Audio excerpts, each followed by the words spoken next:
A lista de convidados para o encontro era composta exclusivamente de integrantes das Forças Especiais, também chamados de Kids Pretos.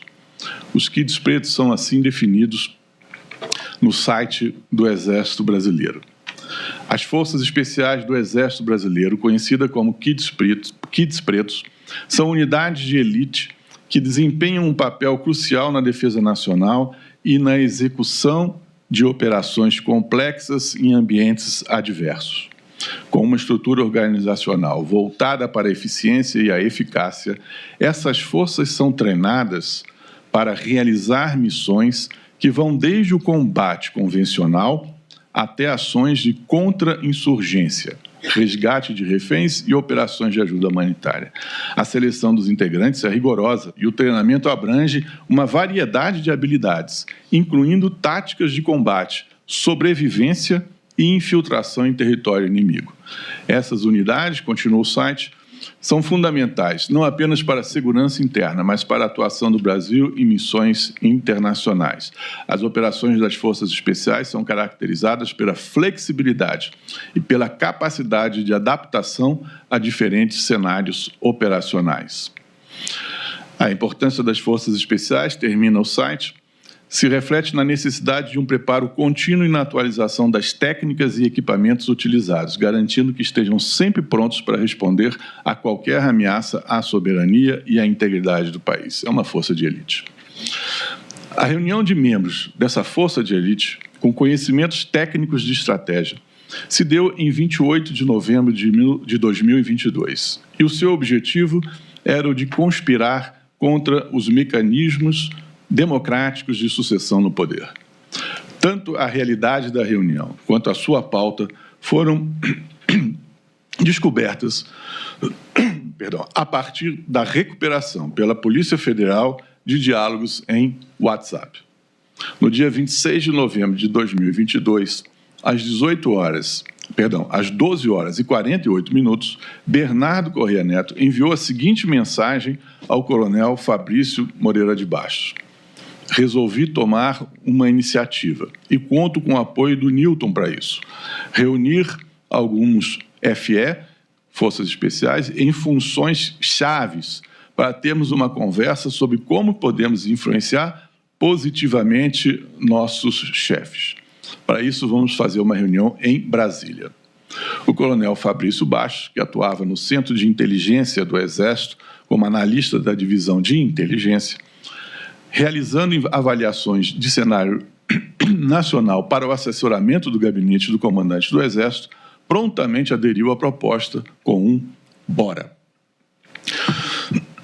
Ambos esses réus definiram, em seguida, a lista de convidados, sempre respeitado o requisito da formação nas Forças Especiais. O nome de Márcio Nunes de Rezende Júnior foi lembrado. À época, o coronel Márcio Rezende atuava no Estado-Maior do Exército, sob as ordens de Walter Stumpf, que notoriamente repudiava o intento golpista. Márcio Rezende não apenas aceitou o convite, como também disponibilizou o espaço físico para a reunião. As mensagens que se seguiram tornaram certa a data do encontro, o dia 28 de novembro de 22, e o horário, 19 horas, além do local, salão de festas do edifício onde Márcio Rezende residia. Outras mensagens recuperadas do aplicativo de WhatsApp de Bernardo Corrêa Neto comprovaram a pauta debatida.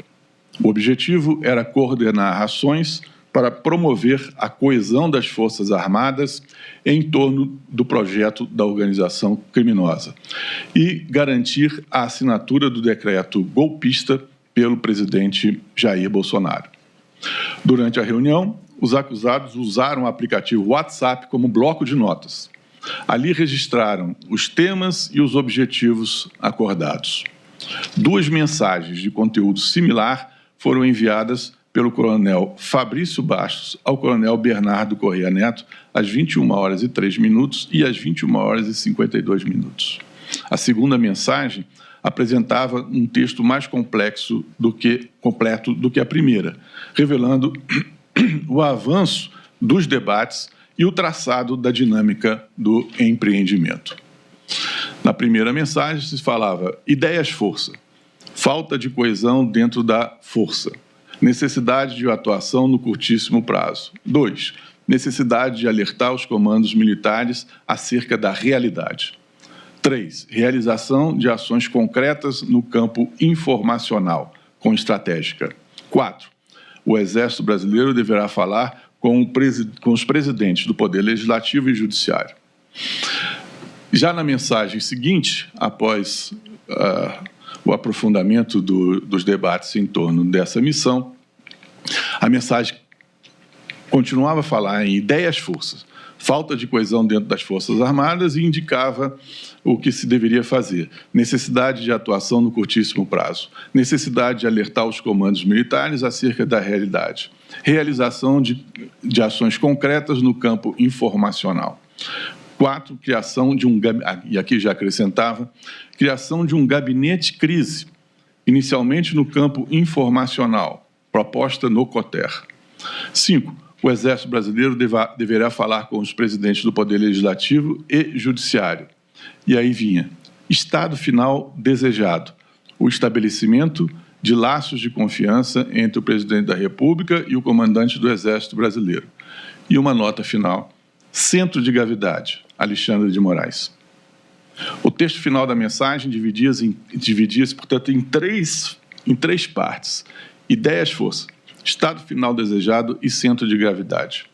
É significativo observar que o texto final continha propostas similares às encontradas em outros documentos apreendidos em poder de outros membros da organização criminosa, como a realização de ações no campo informacional e a instalação de um gabinete de crise no país, evidenciando mais uma vez o alinhamento ideológico do grupo. O ministro Alexandre de Moraes era designado como centro de gravidade, jargão definido no glossário de termos e expressões para uso no Exército desta forma. Centro de gravidade, CG, significa fonte de poder. Poder e resistência física ou moral que confere ao contendor, em última análise, a liberdade de ação para utilizar integralmente seu poder de combate. O CG, uma vez conquistado ou atingido, poderá resultar no desmoronamento da estrutura de poder, uma vez que se trata de um ponto de equilíbrio que dá coesão às forças, à estrutura de poder e à resistência do adversário, sustendo o seu esforço de combate. Existe em todos os níveis de condução da guerra. Esse era o centro de gravidade que era identificado no ministro Alexandre de Moraes. A escolha de um integrante do Poder Judiciário como centro de gravidade é perfeitamente consentânea com a perspectiva que guiava os acusados. Eles se viam em guerra contra a estrutura democrática. Uma guerra que exigia o uso da violência típica dessas circunstâncias de conflagração. Em suas defesas, os acusados alegaram que a reunião do dia 28 de novembro de 2022 não passou de um encontro informal entre amigos, sem pauta definida. Os autos subtrai verossimilhança à alegação. O que se tinha era uma reunião de militares de alta patente, especialmente treinados para ações extraordinárias, que concatenavam ações de cunho militar, dirigidos à manutenção do poder do presidente da República da época, sem embargo do resultado eleitoral adverso. A explicação de que alguns amigos se encontraram para singelos fins recreativos se desautoriza diante das provas do que foi efetivamente tratado e decidido na ocasião com seriedade e minúcias. Foi efetuado o registro escrito da temática abordada, das medidas a serem adotadas e até de órgãos a serem formados para pôr em funcionamento o governo alternativo que engendravam.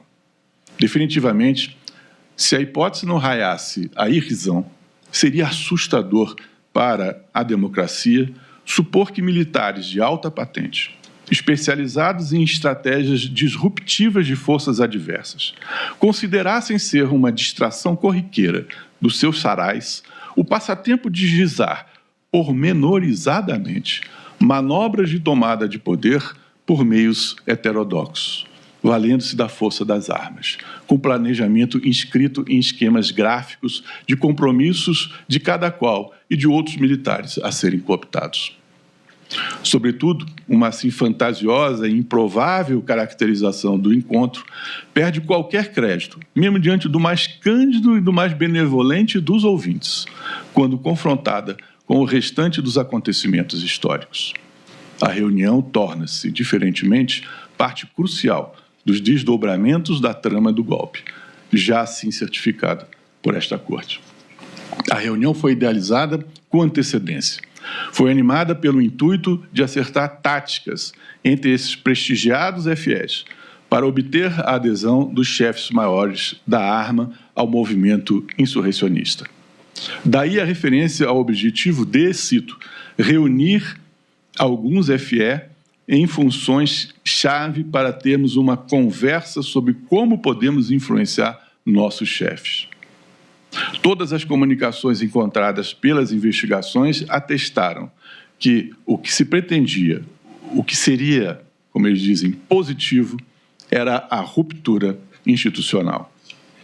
Os participantes do encontro não se juntaram ali para celebrar vínculos de amizade.